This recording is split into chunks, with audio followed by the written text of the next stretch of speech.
Kalau kita telusuri di dalam bagian teks bacaan di ayat 6, di situ dikatakan bahwasanya aku Tuhan tidak berubah dan kamu Bani Yakub tidak akan lenyap.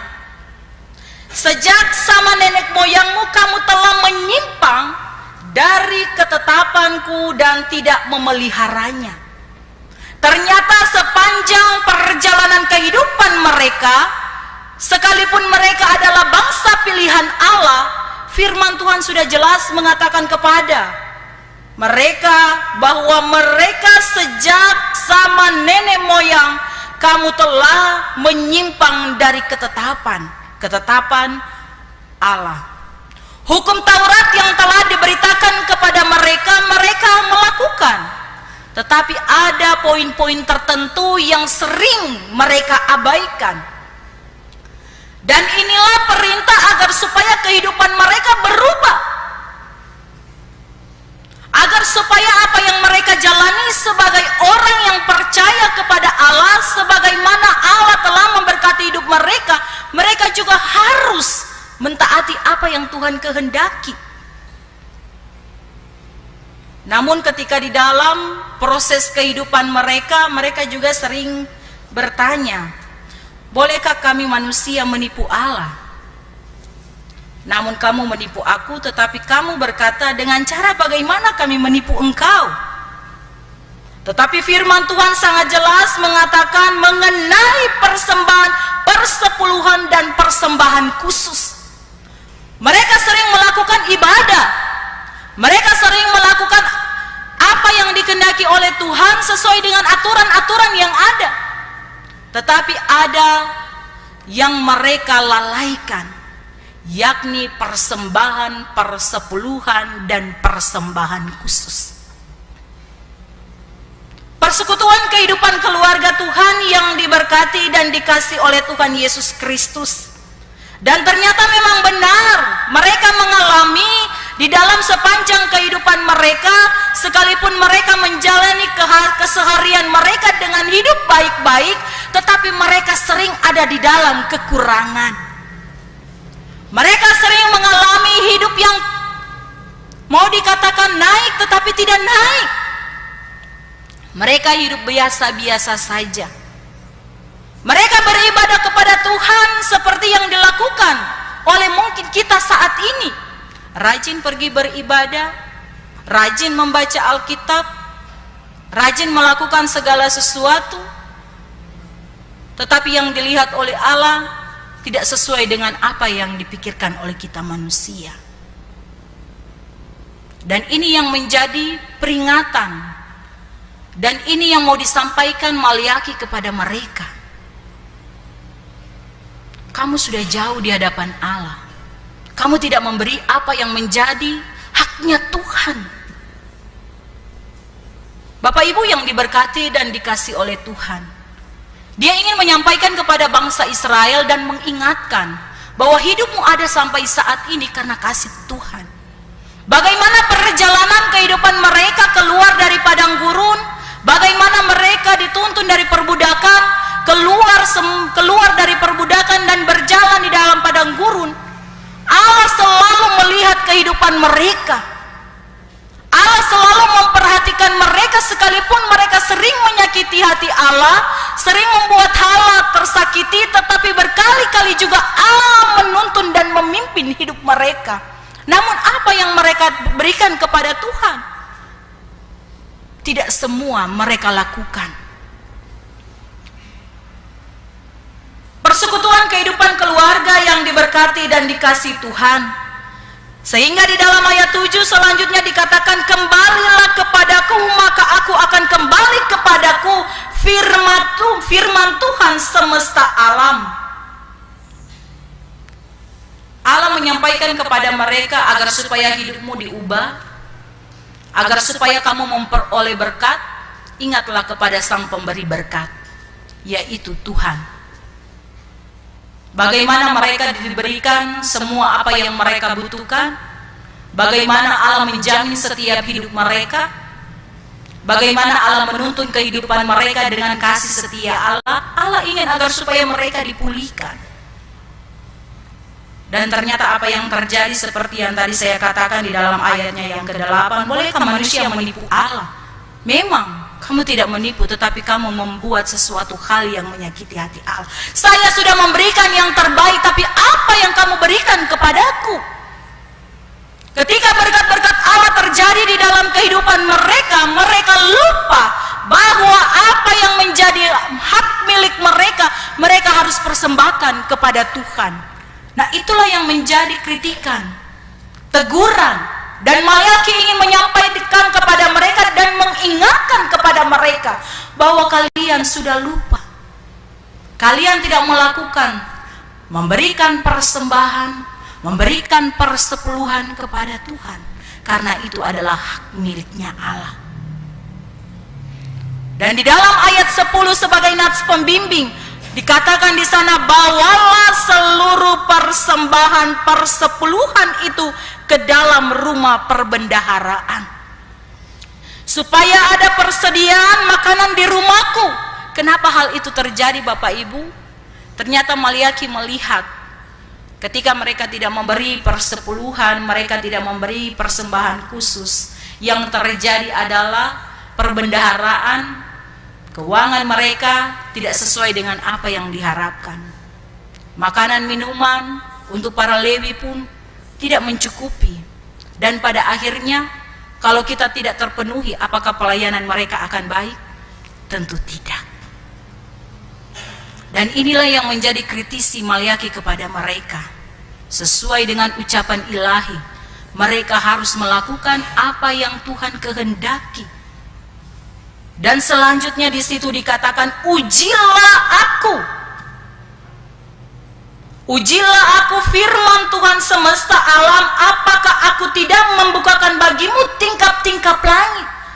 Bayangkan Bapak Ibu, kalau firman Allah sudah mengatakan hal yang demikian, berarti Allah yang menyampaikan itu Allah yang tidak main-main. Karena ketika dia menyampaikan hal itu, dia juga adalah Allah yang adil. Dia akan memberikan apa yang kita butuhkan. Dan jangan sampai ketika kita berhitung-hitung, itulah yang telah terjadi kepada bangsa Israel. Mereka berhitung-hitung karena mungkin faktor kebutuhan mereka, karena kekurangan kebutuhan setiap yang terjadi di dalam keluarga mereka, sehingga pada akhirnya mereka juga memberi, tetapi tidak memberi dengan hati. Persekutuan kehidupan keluarga Tuhan yang diberkati dan dikasih oleh Allah, Allah tidak menghendaki hal yang demikian.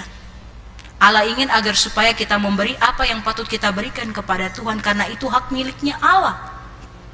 Karena kita tahu bahwa persepuluhan adalah hasil setiap pekerjaan kita.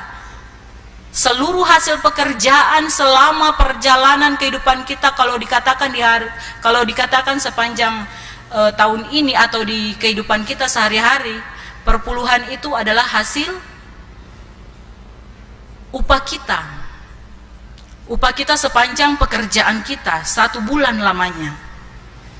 Dan kalau kita memperoleh apa yang kita terima dari setiap upah kita, umpamanya 3 juta, berarti kita akan memberikan kepada Allah adalah 300.000. Dan kalau kita pun memberi, lalu kita mengatakan, Tuhan, kebutuhanku terlalu banyak. Allah juga tahu kebutuhan kita paling banyak. Tetapi Allah ingin mengajarkan kepada kita, mari kita memberikan lebih dulu dan utama kepada Tuhan. Karena ketika kita memberi utama itu kepada Tuhan, maka setiap kebutuhan-kebutuhan kita akan dicukupkan oleh Allah. Makanya firman Tuhan katakan, ujilah aku, maka aku akan memberikan berkat-berkat di dalam kehidupan kita. Dia akan membukakan tingkap-tingkap langit. Yang tertutup akan terbuka. Dan dia akan memberikan jalan di dalam kehidupan kita. Malayaki ingin menyampaikan kepada bangsa Israel agar supaya kamu akan menerima berkat, supaya hidupmu akan dipulihkan. Mari ingat memberi yang terbaik untuk kemuliaan nama Tuhan. Jemaat yang diberkati dan dikasih Tuhan, ketika kita memberi, di dalam ayat selanjutnya dikatakan, aku akan menghardik, bagaimana menghardik bagimu belalang pelahap, supaya jangan dihabisinya hasil tanammu, dan supaya jangan pohon anggur di padang tidak berbuah bagimu. Persekutuan kehidupan Tuhan yang diberkati, artinya ingin mau menyampaikan kembali kepada kita bahwa ketika kita memberi yang terbaik untuk Allah, maka setiap apapun yang terjadi di dalam kehidupan kita, dikatakan di sini belalang-belalang pelahap tidak akan menggerogoti kehidupan berkat kita. Setiap kekurangan-kekurangan yang terjadi di dalam kehidupan kita akan dicukupkan oleh Allah. Dia tidak akan membiarkan umatnya ada hidup di dalam kekurangan. Dia tidak ingin kehidupan kita selalu berminta-minta kepada orang lain. Karena Allah kita adalah sumber berkat di dalam kehidupan kita. Kalau kita sudah mengerti dan memahami bahwa Dia adalah Tuhan yang sumber berkat, Dia adalah pohon berkat di dalam kehidupan kita, lalu untuk apa kita berjerih lelah? Sehingga seolah-olah satu hari penuh ini tidak cukup untuk kita bekerja dan bekerja. Apalagi di dalam zaman sekarang, kita lihat sepanjang hari ada 7 hari. 1 hari sampai 6 hari kita diberikan kesempatan untuk bekerja. 1 hari untuk beristirahat. Tetapi pada kenyataannya, setiap kehidupan kita sebagai orang Kristen seolah-olah 6 hari itu tidak cukup. Dia pergunakan menambah 1 hari di hari ke-7. Dan kalau setiap saat dia lakukan hal yang demikian, berarti hubungannya dengan Tuhan sudah mulai jauh. Yang dia kejar bukan mencari keselamatan, tetapi mencari harta duniawi. Kita bukan mengumpul harta yang ada di sorga, tetapi kita mengumpul harta duniawi. Namun memang betul Bapak Ibu, setiap kebutuhan kita tetap ada. Tetapi Allah menghendaki kepada kita supaya hidup kamu diberkati, supaya kamu memperoleh apa yang kamu butuhkan. Carilah Tuhan yang sang pemberi berkat. Dan Dia juga ingin agar supaya kita memberi bukan hanya dengan uang. Apapun yang ada di dalam kehidupan kita, kalau di dalam perjanjian lama dikatakan segala harta milikmu, hasil ternak, hasil ladang, ketika kamu memperolehnya dari setiap penghasilan pertama, serahkanlah kepada Tuhan. Kalau untuk saat ini kita yang ada di kota, mungkin kita bukan petani. Sebagian mungkin ada yang PNS, sebagian mungkin adalah pekerja karyawan. Kita tidak bisa memberikan hasil kerja kita dengan sebagai petani atau pembisnis yang lainnya. Tetapi apa yang kita terima dari setiap pekerjaan kita, mari kita ingat untuk memberi kepada Tuhan. Tetapi yang ingin juga disampaikan kepada kita, bukan uang yang Allah butuhkan. Kenapa? Karena Allah adalah sumber berkat. Dia memiliki segalanya, dan Dia ingin agar supaya kita tahu untuk memberi dan berterima kasih kepada Allah. Tetapi yang berkenan adalah kita memberi diri kita sebagai persembahan yang hidup, persembahan yang hidup, yang kudus dan yang berkenan kepada Allah. Ketika kita melakukan hal yang demikian, Bapak Ibu yang diberkati oleh Allah, ketika kita memberi diri kita sebagai persembahan yang hidup, melakukan setiap perbuatan-perbuatan yang dikehendaki oleh Allah, terlebih dengan mengasihi sesama, menolong orang lain tanpa harus melihat bahwa ini yang perlu, ini yang tidak. Tetapi bagi Allah, apa yang di depan mata kita harus memberi dengan hati yang tulus. Dan kita pun ketika memberi tanpa kita harus mengatakan, apakah saya memberi hari ini mereka akan membalaskannya? Mintalah kepada sang pemberi berkat. Mintalah kepada Dia yang sumber segala-galanya. Karena dengan kita melakukan pekerjaan Allah, firman Tuhan katakan, carilah dahulu kerajaan Allah, maka semuanya itu akan ditambahkannya di dalam kehidupan kita. Kalau kita sudah mencari apa yang Tuhan kehendaki dalam kehidupan kita, persekutuan yang diberkati, Allah akan mencukupi segala kebutuhan kita. Dia akan memberikan yang terbaik. Kesehatan kita akan dijamin oleh Allah. Bahkan setiap kebutuhan anak-anak kita akan dicukupkan.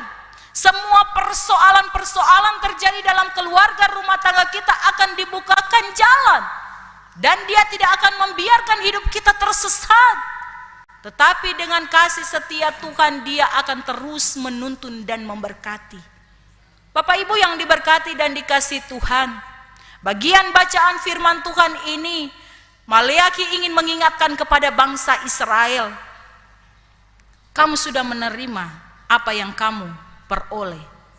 Tetapi apa yang terjadi, mereka tidak melakukan apa yang Allah kehendaki. Sehingga di dalam ayat 9 dikatakan, kamu telah kena kutuk. Kamu telah kena kutuk, tetapi kamu masih menipu aku. Ya, kamu seluruh bangsa. Kita sudah mengalami berkat-berkat yang terpotong-potong Bapak Ibu. Hari ini mungkin kita menerima berkat yang melimpah, tetapi si belalang pelahap telah mengambil semuanya. Sehingga kebutuhan yang ada di dalam kehidupan keluarga kita tidak pernah tercukupkan. Seolah-olah apa yang kita terima mungkin dikatakan banyak, tetapi ketika di sepanjang akhir bulan kita mengalami yang namanya krisis ekonomi. Lalu apa yang terjadi Bapak Ibu? Kita sering mengeluh dan mengatakan, Tuhan, Tuhan, dan Tuhan, kenapa semua kebutuhanku tidak pernah tercukupi? Padahal kalau mau lihat hasil dari pekerjaan saya besar. Kalaupun dia mampu menjawab, Allah akan mengatakan, koreksilah diri kita masing-masing. Sudahkah menjadi bendahara yang baik di dalam keluarga kita?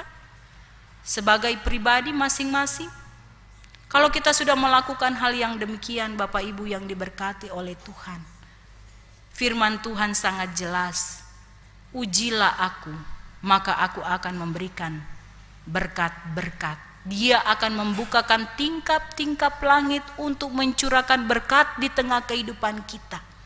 Dan anak cucu kita tidak akan pernah meminta-minta, tetapi setiap apapun yang kita butuhkan akan dicukupkan oleh Allah. Mari persekutuan yang diberkati oleh Tuhan. Berkat adalah milik Allah, dan mari kita memberikan kepada Tuhan. Jaminannya kita akan diberikan berkat juga yang melimpah. Dan ketika kita diberikan berkat yang melimpah, Allah juga akan menyediakan tempat yang terbaik di dalam kehidupan kita. Ayat 12 dia katakan, maka segala bangsa akan menyebut kamu berbahagia, sebab kamu ini akan menjadi negeri kesukaan. Firman Tuhan semesta alam. Orang di sana akan melihat bahwa kekristenan kita adalah yang berbahagia, keluarga Kristen yang diberkati, dan akan menjadi kesukaannya Allah di dalam kehidupan kita, karena dia tahu apa yang telah kita kerjakan. Dia tahu apa yang kita kelola. Dan ketika kita melakukan apa yang Tuhan kehendaki, dan ketika kita memberi yang terbaik untuk Tuhan dan sesama, maka kita akan disebut berbahagia. Orang tidak akan pernah melihat kita akan berkekurangan. Orang tidak akan tahu apa yang kita alami di dalam sana, tetapi dia selalu akan melihat bahwa hidup kita adalah baik-baik saja. Dan semua orang akan menilai bahwa orang yang takut akan Tuhan akan selalu diberkati.